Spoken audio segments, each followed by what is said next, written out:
절 말씀을 다시 한번 읽어보겠습니다. 시작. 나를 밤마다 내 양심이 나를 교훈하도다. 나를 훈계하신 여호와를 송축할지어다. 하나님이 훈계하시는 방법이 여러 가지죠. 예를 들어서 가장 이렇게 느낄 수 있는 것은 환난을 통해서 훈계하셔요. 환난도요 하나님의 훈계입니다. 여러분 환난 받으면 정신 차리는 거 아시죠? 환난 받으면. 그래서 하나님은 천재지변을 통해서도 여러 가지 환난을 통해서 정신을 차리게 합니다. 그래서 우리는 내가 직접 환난 받아봐야 정신 차리기보다는 남들이 환난 받을 때 정신 차리는 게 가장 빠르죠. 남들이 받을 때, 남들이 매 맞을 때 정신 차려야지. 내가 꼭 맞아봐야 되겠다 하면은 좀 약간 어리석은 겁니다.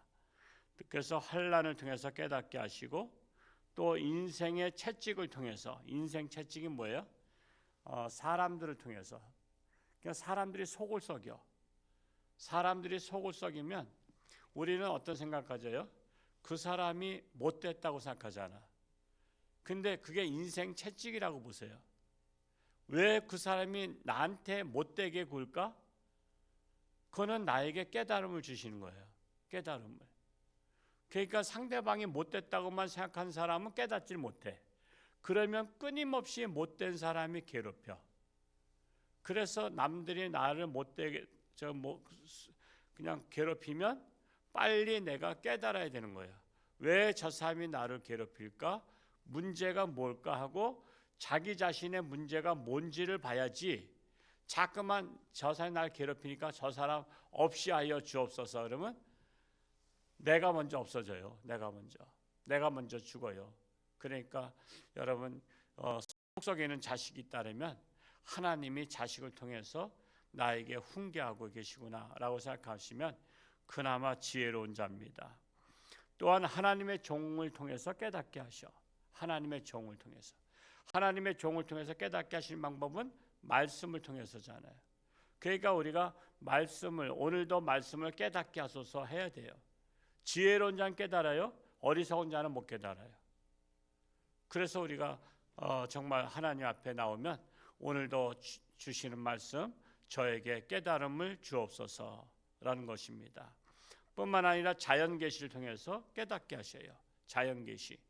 그냥 자연에 나타나는 현상을 통해서 하나님을 깨닫게 하신다. 그래서 하나님의 훈계를 들을 정도면 귀가 열린 자다. 그래서 예수님께서 말씀하실 때마다 들을 귀 있는 자는 뭐라 했어요? 들을진저 그랬어요. 들을 귀 있는 자는 들을진저. 귀라는 것이 있는 게 아니라 귀가 있어도 들을 귀가 있어야 돼. 깨닫는 귀가 있는 자는 깨달을진저 이렇게 말씀하신 것과 같습니다. 그러나 어리석은 자는 깨닫기가 쉽지 않다는 것입니다. 그러니까 변화가 안 되는 거예요. 여러분 깨달으면 변화돼요.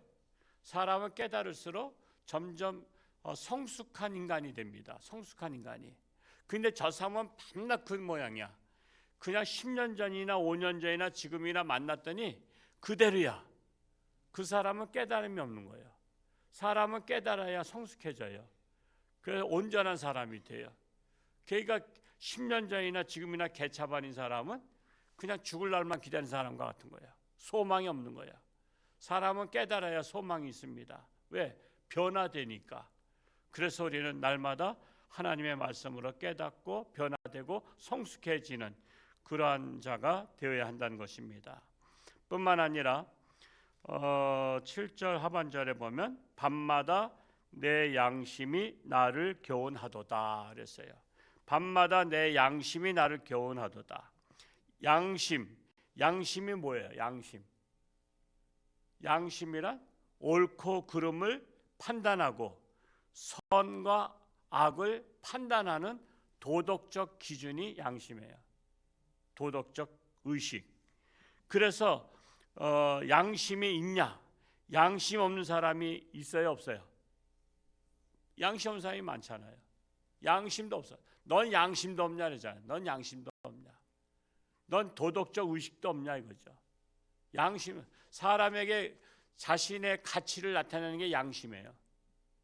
양심이 없으면요, 그 사람은 사람인데 가치 없는 사람이에요. 쓰레기 같은 사람, 쓰레기예요, 쓰레기. 양심 없으면 그냥 쓰레기예요.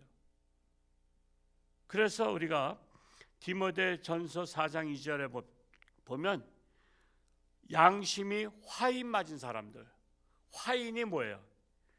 이게 짓는 거야. 인두르다가 지져. 그러면은 불에 지져가지고 탄 데는 감각이 있어요, 없어요? 감각이 없어요. 그 신경세포가 다 죽었다고. 그 감각이 없으면 죽은 거야. 그러니까 양심이 화인 맞은 사람은 죽은 사람이야. 살아있지만 죽은 거야. 제가 가끔 항상 얘기하죠. 낙지를 되게 우리 한국 사람들 좋아하잖아요. 서양 사람들은 낙지 먹는 거 보면 즐거워한대요. 꾸물꾸물하는 거를 먹는다고, 징그럽다고. 근데 우리는 낙지가 좋잖아요. 특히 산낙지 좋아하잖아요. 근데 산낙지를 토막토막 냈어. 접시에 한 사라 나왔어. 근데 그게 젓갈에 이게 잘 집혀져요? 아니면 안 떨어져요? 접시에 딱 붙어 있어. 접시에 딱 붙어 있어. 그렇죠? 이 낙지, 토막토막 낸 낙지가 살아있는 낙지야, 죽은 낙지야? 살아있지만 죽은 거잖아요. 신경세포는 살아있어. 신경세포는 살아있지만 이건 죽은 낙지라 보지, 살아있으면 다시 물속에다 넣으면 돌아다녀? 그냥 죽는 거죠. 아무것도 못하는 거죠. 그러니까 우리가 눈에 보이는 것은 살아있지만 실상은 죽은 자란 말이에요. 실상은 죽은 자야. 이것처럼 양심이 화인 맞은 사람은 꿈틀꿈틀거리면서 돌아다녀. 먹고 헤헤거리고 다 다니지만 실상은 그는 죽은 자예요. 실상은 죽은 자. 그래서 양심이 살아있어야 되는 거예요. 우리나라 백성들이요, 지금 거의 다 양심을 살아있지 못해요. 양심이 살아있지 못하기 때문에 옳고 그름을 몰라요. 옳고 그름을 모르니까 선동꾼들에 그냥 휩쓸리는 거야. 이리 가라면 이리 가고 저리 가라면 저리 가고. 그러니까 지금 우리나라가 양심에 화인 맞은 사람들의 특징이 거짓말하는 자들이라는 것은, 선동한다는 건 뭐예요? 거짓말이잖아요. 거짓말. 그러니까 선동에 넘어가지 말아야 되는데 우리나라 국민들이 거의 다 선동에 넘어가고 있어요. 그러니까 양심이 화인 맞았기 때문에 그래요. 그래서 양심이 살아나려면 어떻게 해야 돼요?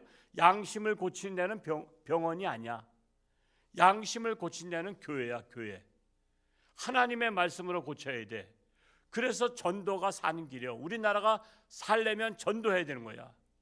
그래서 하나님 앞으로 나와야 되는 거야. 그들의 양심을 살려야 돼. 무엇으로? 하나님의 말씀으로. 하나님의 말씀이 그들 들어가서 심령 골수를 쪼개는 말씀이 그의 양심이 살아나게 해야 되는 거예요. 그래야 우리나라가 올바른 나라로 가는 거예요. 그래서 교회가 소망이 있는 거예요. 교회가. 근데 양심이 죽은 자들은 교회를 죽이려 하잖아. 교회를. 여러분, 보이지 않는 영적 전쟁을 볼 수 있어야 돼요.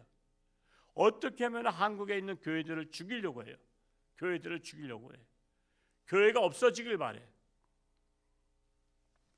오직하면 옛날에 정권 때는 건축, 교회나 이런 것을 건축하려면 지역 주민의 80% 동의를 받아야 된다. 그러면 교회를 지란 말이야, 지지 말란 말이야. 아니, 우리 홍천주안교회가 여기다 교회를 하나 옆에다 쳐. 그러면 청솔 아파트, 현대 아파트에서 그 동의를 구하면 불교 신자들이 해줄까 안 해줄까? 여러분, 안 해주죠. 일반인들은 안 해줘요. 제가 아는 목사님, 거기가 어디야? 구기동인가? 그 삼각산 있는 쪽에 있는 교회, 아주 부천이야. 거기에다가 교회를 짓는데 동네에서 얼마나 민원을 넣고 그냥 반대하는데 나중에 반대한 자들 이렇게 어떻게 봤대. 반대한 자를 봤더니 다른 교회 다닌 사람들도 반대했대. 제가 그 얘기를 듣고, 아니, 교회는 우리 교회만 하나님의 교회야? 저기 연봉교회 하나님의 교회 아니에요? 그 교회 짓는데 우리가 반대하면 하나님의 교회를 반대하는 나는 하나님의 백성이냐 말이야. 그러니까 이게 이단이 진다면 반대하는 건데, 이단은 사탄의 무리니까. 근데 다른 교회가 진다고 반대한다는 것은 내가 하나님을 믿는다 하면서도 하나님의 집을 반대하는 거야. 그러면 반대하는 자를 와서 맨날 예배드리고 찬양합니다, 제 기도 들어주옵소서, 하나님이 들어주실까? 그냥 기가 막힌 거야. 이거 교육을 잘못 받아서 하는 거야. 여러분, 우리는 다른 교회, 이단이 아닌 교회는 도와주지 못할 망정 우리는 반대하지 말아요. 반대하면 하나님 앞에 찍히는 거야, 그 순간에. 여러분, 우리가 정말 이게 우리 교회는 사실 뭐 이렇게 사이즈가 큰 교회가 아니라 그렇지, 시골 교회들은요, 가끔 가다 보면 어느 날 교회가 막 새로 건축해. 저 교회는 시골에 노인네들밖에 없는데 어떻게 저희 교회 건축할까? 그래서 제가 목사님 만나서 이렇게 얘기하다 보니까 누가 지나가다가 교회가 너무 허술해서 마음이 아파서 건축 헌금을 몇 억을 보내줬대. 그런 데도 있어요. 우리 여기 같은 우리 노예 안에서도 여기 공명교회 있죠. 공군면에 사택을 진대. 요즘에 사택 34평인가 사택을 지는데 어느 권사님이 지나가다가 사택이 그냥 판잣집으로 하고 그냥 더덕더덕 이렇게 뭐 그냥 이것저것 막 던진 것을 보고서 건축헌금을 1억을 보내왔대. 1억을 종자 삼아서 사택 새로 지시라고. 그게 지금 건축 중에 있어. 지금 그런 분들도 있어요. 거기 노인네 한 10분 계셔. 80대 노인네들만. 그래서 건축을 어떻게 하냐, 추석 때 또 시골교회들은 제가 웬만큼 다 돌아보거든요. 또 같이 나눠 먹고 같이 또 나누고, 그냥 용돈 줘야 될 땐 용돈 주고, 그냥 과일만 줘도 될 땐 과일 주고, 그렇게 하는데 건축을 하는 건 바닥을 다 헐어버렸어. 그래서 기소해놨어. 몇 평 지은 거지? 34평 지. 이 사람 돈이 어디서 저 했더니 어느 권사님이 모르는 분이래. 모르는 분이 지나가다가 교회가 사택이, 교회는 잘 져 있거든요. 그것도 교회가 여럿이 도와서 많이 져준 교회인데, 보고서는 그냥 1억을 헌금하셨대. 그냥. 여러분, 우리가 그게 쉬워요? 내 교회도 헌금하기 어렵잖아. 내 교회도 진다려면 딴 교회로 옮긴 사람들도 많아. 춘천에 한 교회 그랬잖아요. 감리교 중에 한 교회가. 교회 건축한다 그랬더니 800명 중에 400명이 떠났어. 그래서 그 교회가 부도 위기에 있었는데 그 본부에서 지원을 해줘가지고 부도를 막았어. 제가 그걸 듣고 충격받았어요. 어떻게 800명 교인이 건축한다고 하니까 400명이 이런 핑계 저런 핑계로 다 떠나. 성전 짓기 때문에 떠난다고는 말 안 하지, 그렇죠? 그러면 비굴하니까. 근데 다 핑계를 대고선 떠나는데 그게 어떻게 1년 사이에 그렇게 떠나냐 말이야, 반이. 그러니 그거 떠난 사람들이 다른 교회 가서 예배 드린다고 하나님이 받으시냐 말이야. 우리는 떠나도 합당하게 떠나야 돼. 이사를 가거나 여러 가지 그런. 여기서 저 부산으로 가면 떠나야지, 어떻게 하겠어? 떠나야지. 그런데 그런 것 때문에 떠나면 안 된다 이거야. 하나님은 다 지켜보신다는 거예요. 그래서 오늘날 교회가 소망인데, 우리는 전도하다가도 우리 교회 못 나오면 다른 교회 가까운 데도 나가라고 하는 거예요. 가까운 데라도. 꼭 우리 교회 전도해야 되는 게 아니야. 그건 욕심이야. 그 사람이 신앙생활 잘할 수 있는 가까운 거리로 소개해 주는 것도 좋은 일이야. 8절 말씀 읽어볼까요? 8절 시작. 내가 여호와를 항상 내 앞에 모심이요 그가 나의 오른쪽에 계심으로 내가 흔들리지 아니하리로다. 다윗은 항상 하나님을 모시고 살았어요. 하나님을 모시고 사는데 내 우편에 모시고 살았다는 거예요. 하나님 모시고 사는 방법이 뭘까요? 우리는 하나님의 말씀을 모시는 거예요. 요한복음 1장 1절에 뭐라 했어요? 태초에 말씀이 계시니라. 이 말씀이 하나님과 함께 계셨으니 곧 이 말씀이 곧 하나님이시라 했어요. 그래서 우리는 하나님을 받아들이는 방법은 말씀을 받아들이는 거야. 말씀을 거부하지 말고, 말씀 나한테 저기 한다고 나한테 뭐 치는 말씀이다, 그러니까 뱉어내고, 그게 아니야. 하나님의 말씀은 나에게 쓴 게 약이 되는 거야. 쓴 게 약이 돼. 그래서 받아들이면 약이 되는 거야. 받아들이면. 때로는 아픈 말씀도 있어. 비수를 꽂는 말씀도 있어.